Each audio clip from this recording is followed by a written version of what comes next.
Hi everybody, it's a gorgeous evening and I thought I'd take this opportunity to introduce my latest video, which is going to be a land tour. It's a two-parter and this one is part one, where I take in the bottom two terraces and also head further afield over to Sinead's place, where I talk about some of her hopes, dreams and plans and see if I can find a water pump that I left there long ago as well.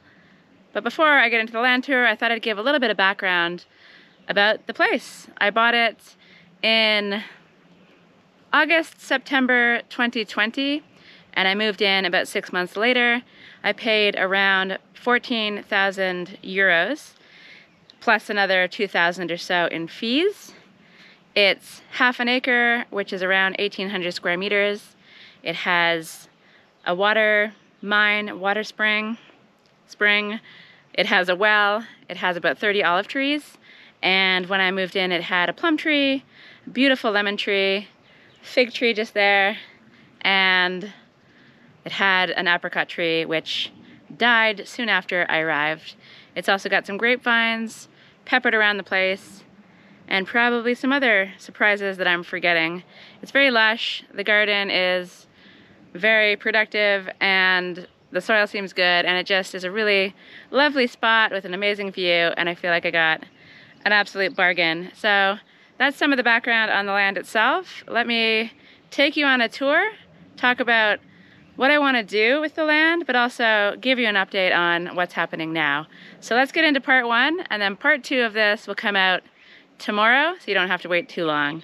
So I hope you enjoy the video, and I'll see you again at the end. Hello there, it is a perfect day to go for a walk. And so I'm gonna do a land tour because it's been a really long time since I've wandered around my land, shown what there is to see, and talked about my plans. So that's my plan for this video. We're gonna start the land tour down at my friend Sinead's place, but these caught my eye as I was wandering past.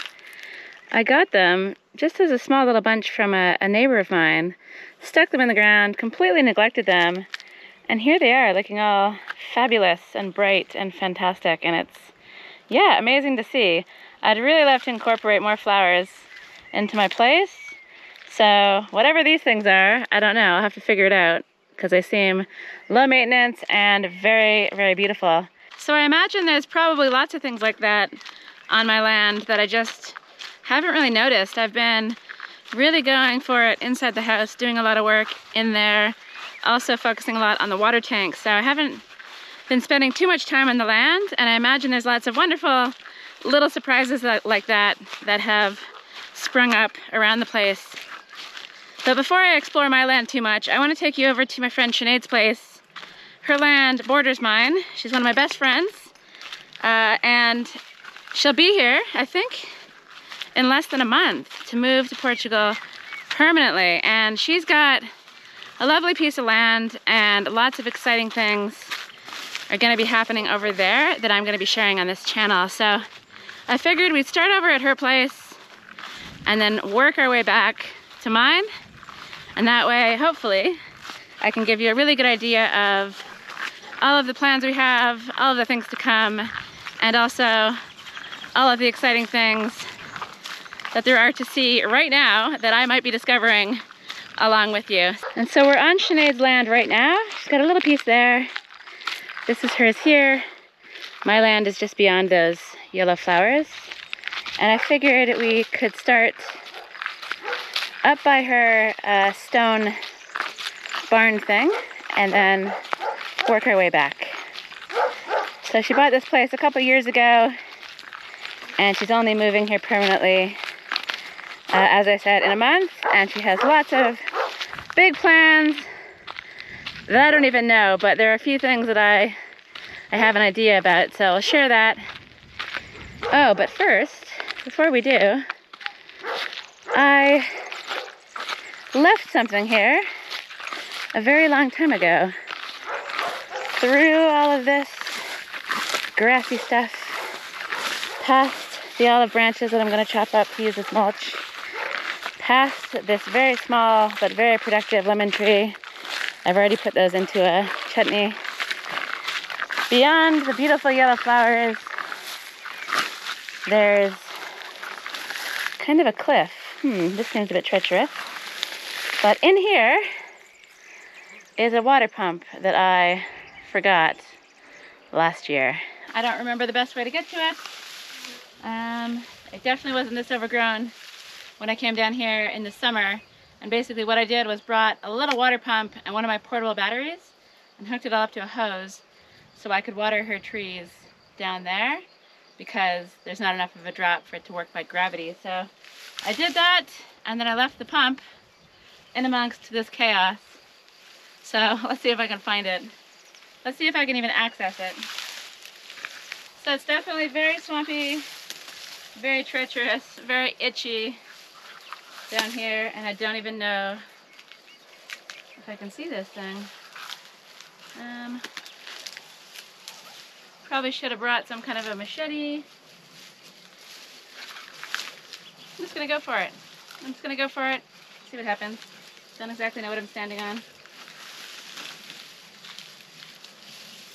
Don't know if I left it in the water, if I left it out of the water. Don't know if it's even here. Maybe I left it somewhere else, who knows. Anyway, I'm going for it.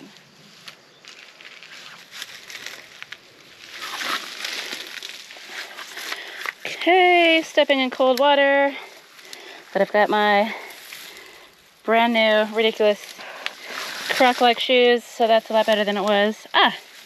Here we are. Beside the water source is the pump. It's stuck into the grass. Oh, it's attached to the hose. So I have a bit of detangling to do. But while we're down here, I don't know if you can see it because of the grass, but there's sort of a green swampy looking water there, and then beyond that you'll see just a hole that goes back into the hill. There's some cinder blocks there banking up the water, and then this is the lower level. So she's got a lot of work to do down here, but it should be really interesting to see what she does with it.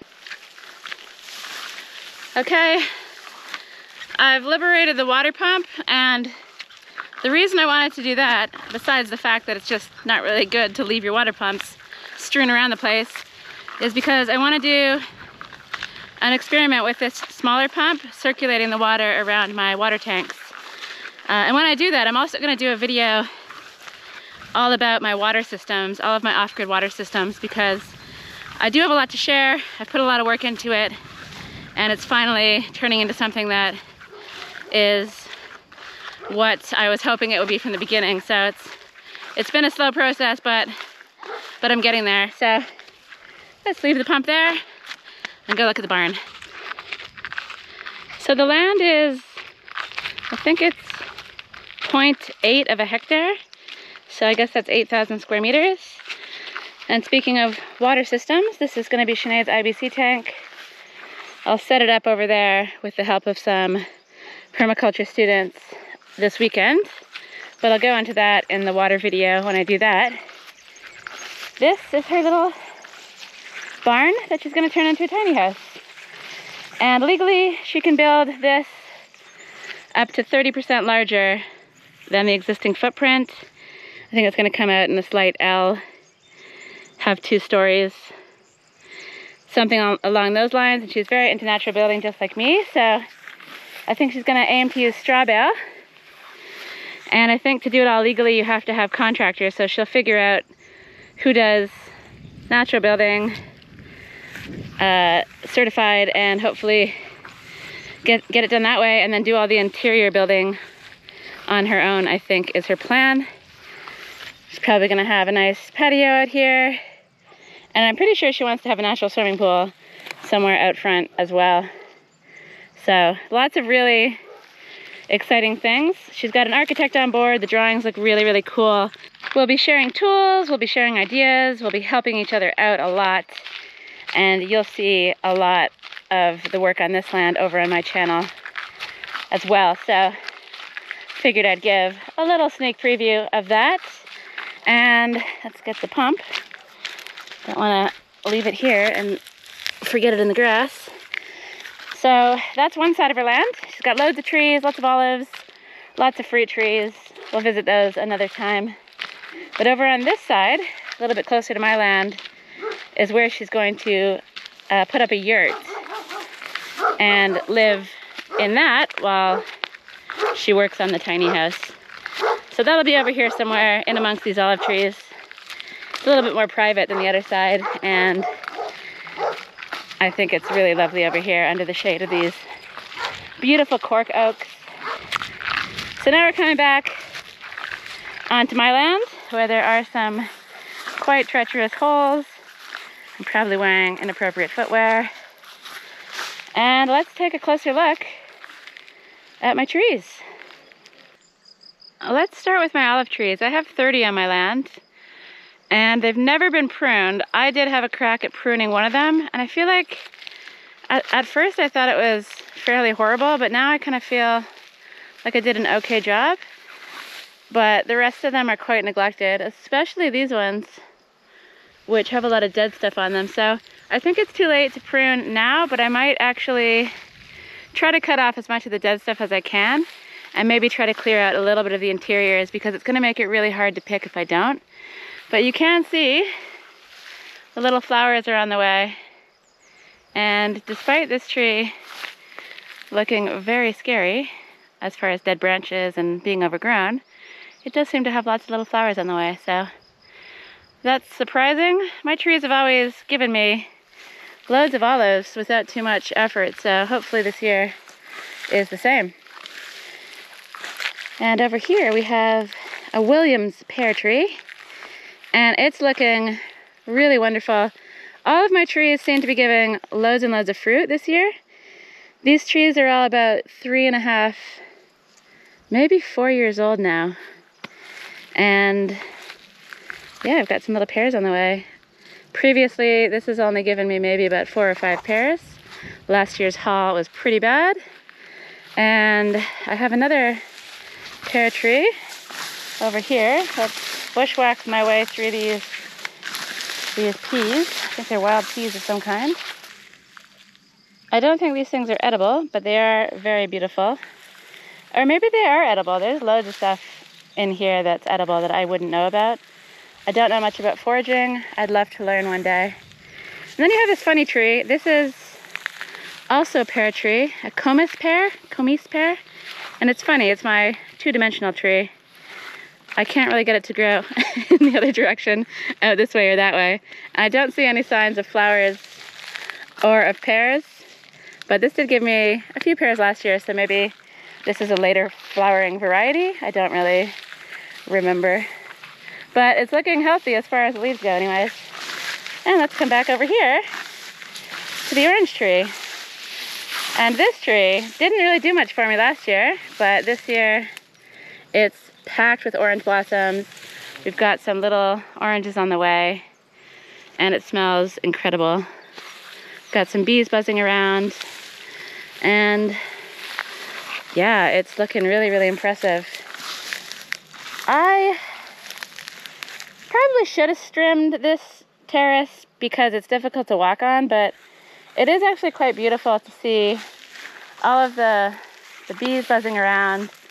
And I think in general it's good to keep parts of your land long, keep the grasses long. It protects the soil and brings the wildlife in, gives some shelter for little animals. The bees like it, and so it makes it hard to walk on, and it's probably bad for ticks, but I think leaving patches of the longer grass is a good idea. And over here we have one of my favorite trees. Needs some attention as far as weeding goes, but this is my lime tree, and it's been pretty productive so far as well. It's probably about 3 years old, and I've had some very delicious limes from that, and I look forward to many more in the future. And this is a Fuji apple tree. I think it's already flowered, and now we have lots of little baby apples on the way. And there's got to be hundreds on here. This tree's packed as well. So I think this will be the first year where my 4-year-old fruit trees, all of the trees I planted on the terrace down here, will actually start producing in full force. So far it's just been a few here and a few there, but this year things are looking good. And these two orange trees are actually already here when I bought the place, so they're pretty mature. And this tree here didn't do much for me last year, probably because it needs a prune and to be liberated from these weeds over here. But the oranges on this tree are the most delicious oranges I've ever had. And then over in this section is chaos. I'm gonna go in there for the first time when I do my water update video. I've never actually even been into that corner, so I think there's a spring in there. I'm gonna go in and explore, but we'll do that another day because right now I still have loads to show you, loads more trees, loads more excitement, and lots of little flowers and baby fruits along the way. And over here we have a tangerine tree, I believe. This was very, very sick when I moved in. It was really small, maybe about there, but it was already here. And my friend Barbara, who ran the Cadillac course, she's knowledgeable in many things, and she helped me prune it, and now it's looking really healthy. And these are also very delicious as well. And then over here, I missed this one. It's a peach tree, and I'm gonna have to do something about this leaf curl. You really do need to be quite vigilant about picking off any of these curly leaves and taking them far away from the tree. So the tree looks pretty healthy. There's some leaf curl on there, and I did spot a few peaches here and there, but not quite as many as my other peach tree. Yeah, there's one there, one there. Actually, maybe there's more than I thought. You just have to be really, have a keen eye to spot them. But this is a spring flame variety of peach. Very delicious, and it's a lot different to this peach over here on this tree, which definitely needs some attention for the leaf curl. Yeah, I'll need to come back down and dedicate a lot of time to this. But you can see how many peaches are on here in amongst all these curly leaves. Yeah, it's not looking so happy. Well, the peaches are looking happy, the leaves are looking weird, so I'm gonna come back down and give it some attention. But these peaches are the smashed peaches that you get here in Portugal. I don't know the actual name, but they're sort of squashed. They look like donuts. They're quite hard and they don't seem like they'd be very delicious, but they really, really are. And it's one of my favorite types of peaches. So I'll be back down to hopefully give this tree some love. And then over here, I have my nashi tree, also known as a Japanese pear, I believe. Super delicious. It's kind of like a cross between an apple and a pear, and it's sort of a mild tasting fruit, super refreshing, and I'm a fan. So I've got a few of those on the way. This is one of my many trees that are just crooked because that's just what I seem to do, plant crooked trees. And then we have Peter Pecan, who I put in the ground in November last year. And he's looking really good. I actually was afraid that he had died over the winter, but he sprung back to life and he seems pretty happy. The pecan trees I don't think start giving nuts for about 5 years, and they grow super big, and I'm excited to have a beautiful, lovely, shady spot here in many years under Peter Pecan. I'm also very excited to eat pecans because it's probably my favorite type of nut. Oh, I forgot to mention there's also a well down there in amongst the craziness.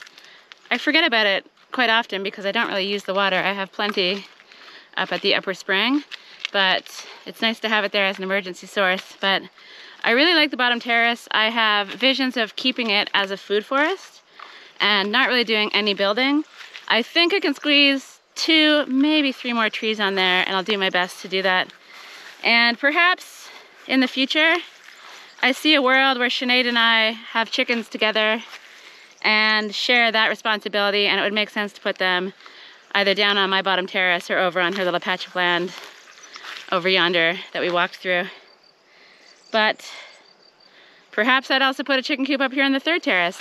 I really don't know. I don't know what to do with this terrace. I would love to turn this area behind me into my parking spot for my car so that I don't have to have it right in front of my house. I think any guests that come to visit me, they can park down at Sinead's. She's gonna make a little space behind her house because my road here, it's pretty tight for most vehicles. I happen to have the world's smallest car, and so it can squeeze in between the house and the wall pretty easily. But I know most other people are quite intimidated by that and tend to park behind my house, which doesn't actually belong to me, so that's not really ideal. But possibly parking for my car over there and another car. And maybe just more trees. I don't really know. I haven't given it too much thought. It's sort of my dumping ground terrace at the moment. I've got some rocks there. Those rocks are gonna go into my future window, which I'm gonna talk about very soon in another video.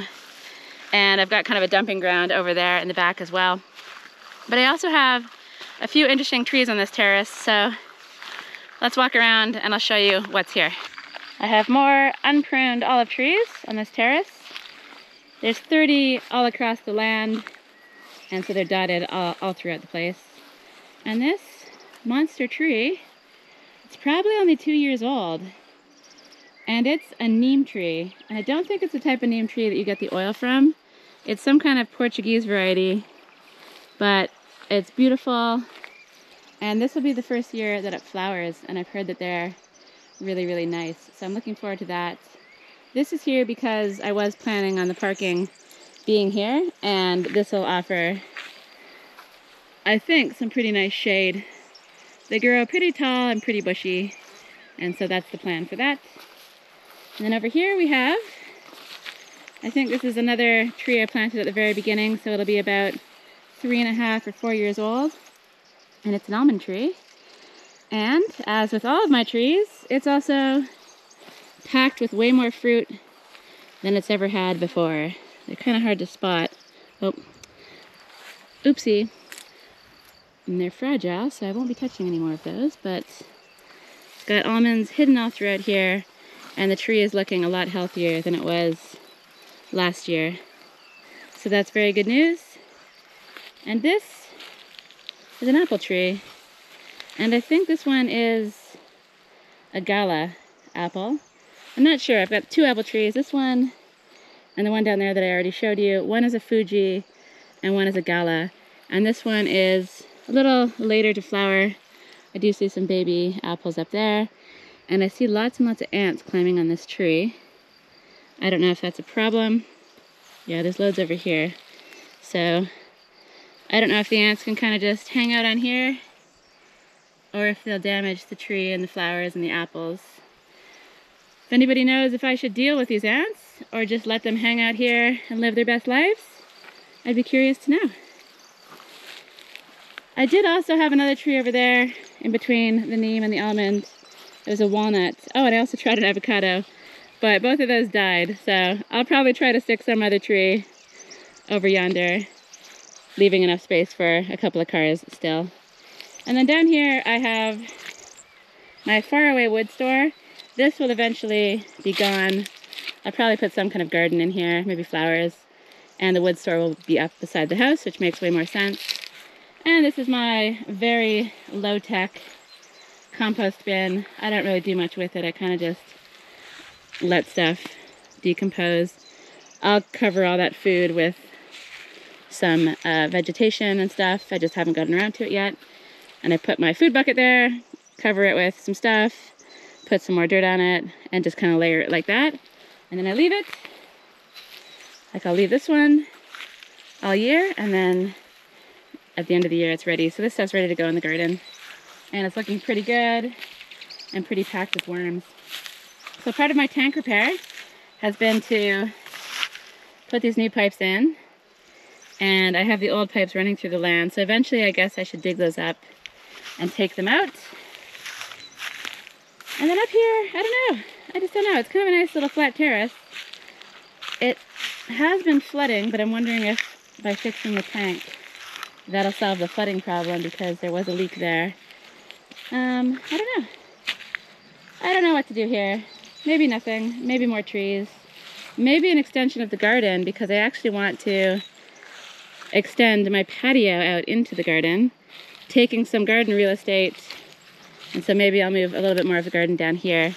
These are all faraway plans, but stuff that's on my mind. And then over here we have Manny the Mango the First. definitely deceased. He was looking so good over the summer, and then I didn't wrap him up nice and cozy in the winter, and I have lived to regret that. So, lesson learned the hard way. I'm gonna try another tree here, maybe another mango. I haven't decided yet. It is quite exciting that despite a lot of neglect and very little watering, I still have some comfrey coming through. So that's excellent because comfrey is amazing to have on the land. It's got lots of really great uses. And up here we have some grapes. And I don't know if these are wild grapes or not. I know that there's a way to tell based on the leaf, but I don't know exactly what to look for. But we can see lots of grapes coming, which is really cool because I've given this, as with many other plants on my land, zero attention. These vines were here when I got here, and they're pretty tasty. They've got seeds, but they're good for eating. And it looks like I have so many on the way. That's pretty crazy. I haven't really harvested grapes much from this area because it's usually been really overgrown, but it looks like I've got a bumper crop coming. So that's actually very interesting given that I never go there. I never look at them, never water them, never do anything with them. These are my poo buckets. One of the dirty little secrets of living off-grid, having a dry compost, is that you end up with buckets of poo. Eventually these will break down and they'll go around my trees, but I haven't actually looked at them in a long time, so who knows what's going on in there. And so this is the weedy nightmare zone that I also call my garden. I've got lots of pots of weeds. I've got lots of beds of weeds. I've got some beds of tarp. Who knows what's underneath there. And yeah, it's generally just a total mess. I am making a bit of progress over on the path. And I've got my lovely new blueberry plants here. This bed was weeded a while ago. I need to cover that with cardboard and put some straw on it. Haven't decided what's going to go in there. I'm really, really happy with the solution of geotextile fabric and sawdust on top of it. I could also use cardboard underneath the sawdust and the wood chips. I think it looks really cool. It feels nice to walk on. And so far it's really suppressing the weeds. And sawdust is free, so that's great. So let's take a look around the garden, shall we? I've got kiwi plants on either side of this entranceway.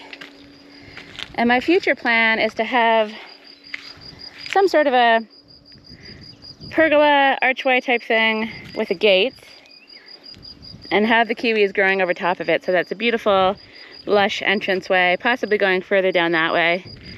This is a madroño tree, so it's a strawberry tree. It's used to make alcohol here in Portugal. This is weedy nightmare zone number 1. I think there might be some pepper plants in there, but they're probably dead by now. I do see some asparagus that seems to have survived this, so I'll try to preserve that.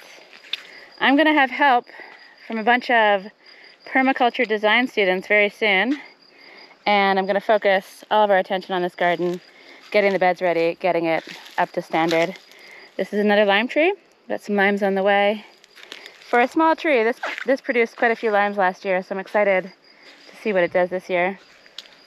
Nice bushy lavender, a tree that I forget. I planted it for privacy, but I don't remember what it is. The plum tree, which is absolutely packed with loads of plums. More lavender. Goji berries, another thing that I've neglected. These could definitely use a bit of pruning, but they must be drought hardy because I haven't really given them very much water at all. I kind of forgot they were here, so I'll give those some attention. This is my hugelkultur bed. It needs to be weeded. I'll plant something in there that needs to climb since I've got the supports, probably my cucumbers. And so I guess that's really all I have to say about the garden. Not because there's not a lot of stuff that's gonna happen in here, but because I don't exactly know what I wanna do yet. I have a polytunnel full of seedlings. Some have been successful and some weren't, but I've replanted a bunch of things. I've got some seedlings I bought from the market in a tray ready to go in a few days. I've got a bunch of basil I separated out from supermarket basil. So I've got things ready to go in the ground, and I've got obviously a lot of work to do to prepare for that, but I don't know. I don't know what's gonna go where. I haven't made any decisions. My parents will be here very soon, and I'm not gonna let my mom deal with any of this weeding. I've done that to her on too many trips in the past. I'm gonna have some help from some permaculture students in a couple days. So hopefully we can blitz this entire garden and get it ready for planting. And then perhaps my mom and I can work together to make some decisions on what goes where. And hopefully something comes to me as we work. One thing I do know for sure is that I'd love to get the cherry tree I just bought into the garden somewhere. I really like having fruit trees in amongst gardens. I think it's nice to have that little bit of shade. I like the multiple layers. And if I can, I'll also fit another tree somewhere as well. It'll be a tight squeeze, but I think it'll look pretty cool. So I guess my only garden plans are grow food, plant a couple trees, and keep going with the sawdust paths. I still have a lot of stuff to share with you, but this land tour is going to be a two-parter, and I'm going to talk about my pool terrace and also all the stuff that I want to do up here on this terrace as well. But first, these beautiful flowers that I noticed on the way down to Sinead's have all closed up. They must close in the shade and open in the sun. So it's quite a difference. They've still got their beautiful pink purpley color, but they've closed up for the night. So that's quite interesting. I haven't noticed that before. So I've got lots of stuff still to do tonight, and I don't really want to rush the rest of the land tour because I feel like the stuff that I have planned for up here and down by the pool is going to be really cool, and I really want to take my time to go over it and explain it as well as possible, and I'm definitely going to be open to ideas as well. So I'll see you tomorrow for part 2 of the land tour. I hope you enjoyed this little whiz around the land, extending over to Sinead's. I think we've both got a lot of work in our future, but lots of exciting things as well. And honestly, the weather's great, and I'm feeling really motivated and eager to get outside again and get the hands dirty, plant some trees, work in the garden, and work on the land. So I hope you enjoyed the video. If you haven't subscribed already, please do subscribe. Give the video a like if you liked it, and I'll see you tomorrow for part 2.